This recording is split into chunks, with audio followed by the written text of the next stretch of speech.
ጤና ይስጥልኝ። ዛሬ የምናየው ስለ ፀጉር ውበት ብቻ ሳይሆን ስለ ፀጉር ሳይንስ ነው። ብዙዎቻችን የተለያዩ ምርቶችን እንሞክራለን፣ ነገር ግን የፀጉራችንን ባዮሎጂ ካልተረዳን ለውጥ ማምጣት ይከብደናል። ፀጉር በዋናነት ኬራቲን ከተባለ ፕሮቲን የተሰራ ሕይወት የሌለው ሕዋስ ነው። ዛሬ በሳይንሳዊ ምርምሮች የተደገፉ 3 ዋና ዋና የፀጉር እንክብካቤ ምስጢሮችን እናያለን። ፀጉር እንደ ተክል ነው። አፈሩ ጤናማ ካልሆነ ተክሉ ሊያድግ እንደማይችለው የራስ ቅላችን ጤናማ ካልሆነ ፀጉራችን ሊያድግ አይችልም። የሲቡ ሚዛን የራስ ቅላችን ተፈጥሯዊ ዘይት ያመነጫል። ይህ ዘይት ለፀጉር መከላከያ ቢሆንም በጣም ሲበዛ ግን ባክቴሪያ እንዲፈጠር ያደርጋል። ሳይንሳዊ ምክር በየቀኑ መታጠብ የራስ ቅልን ያደርቃል። ይህም የጭንቅላት አለት ቆዳ ማሳከን ያመጣል። በሳምንት 2 እስከ 3 ጊዜ መታጠብ ለብዙዎች ተመራጭ ነው። ሌላኛው ማሳጅ የራስ ቅልን በቀስታ ማሳጅ ማድረግ የደም ዝውውርን ይጨምራል።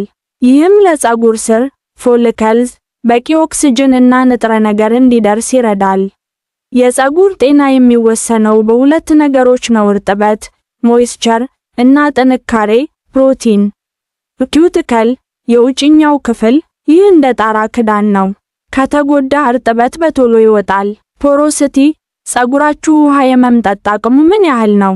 ከፍተኛ ፖሮሲቲ ያለው ፀጉር ፕሮቲን ይፈልጋል፣ ዝቅተኛ የሆነው ደግሞ ቀለል ያለ እርጥበት። ጠቃሚ ምክር የኮኮናት ዘይት ከሌሎች ዘይቶች ለየት የሚያደርገው በሳይንሳዊ መንገድ ወደ ፀጉር ውስጠኛው ክፍል ኮርቴክስ ዘልቆ በመግባት የፕሮቲን መጥፋትን መከላከል መቻሉ ነው።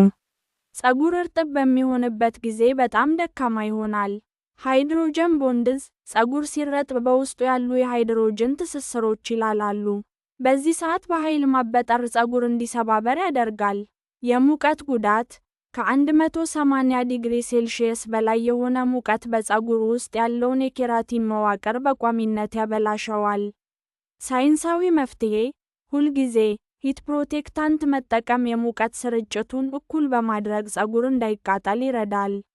እንዲሁም ፀጉርን ለማድረቅ ማይክሮፋይበር ፎጣ መጠቀም ግጭትን ይቀንሳል።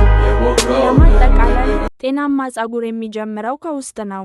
በቂ ውሃ መጠጣት፣ ባዮቲን እና ኦሜጋ 3 ያላቸውን ምግቦች መመገብ ለፀጉር እድገት መሰረት ናቸው። እነዚህን ሳይንሳዊ መንገዶች በመከተል የፀጉራችሁን ጤንነት መጠበቅ ትችላላችሁ። እናንተ በብዛት የምትጠቀሙት የፀጉር ቅባት ምንድነው? ኮሜንት ላይ አሳውቁኝ። ለተጨማሪ መረጃ ሰብስክራይብ ማድረጋችሁን እንዳትረሱ።